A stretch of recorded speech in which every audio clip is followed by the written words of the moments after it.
আপনি কি জানেন যে মানুষ প্রতিদিন আল্লাহর কাছে তাওবা করে আল্লাহ তাকে এমনভাবে ভালোবাসেন যেমন একজন মা তার হারানো সন্তানকে ফিরে পেলে ভালোবাসে। আল্লাহ তাআলা কুরআনে বলেছেন, হে আমার বান্দাগণ যারা নিজেদের প্রতি জুলুম করেছ, তোমরা আল্লাহর রহমত থেকে নিরাশ হয় না, নিশ্চয়ই আল্লাহ সব গুনাহ মাফ করে দেন। সূরা আজ-জুমার আয়াত ৫৩। রাসূল সাল্লাল্লাহু আলাইহি ওয়াসাল্লাম বলেছেন, যে ব্যক্তি তাওবা করে সে এমন যেন সে কখনো গুনাহ করেনি।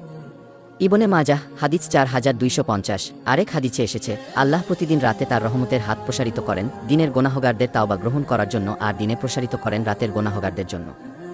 সহিহ মুসলিম হাদিস ২৭৪৯। তুমি দিনে যত গুনাহই করো না কেন, যদি আন্তরিকভাবে বলো, ইয়া আল্লাহ আমি ফিরে এসেছি তোমার দিকে, তাহলে আল্লাহ বলেন, দেখো আমার বান্দা আবার ফিরে এসেছে আমার কাছে, আমি তার সব গুনাহ মাফ করে দিলাম।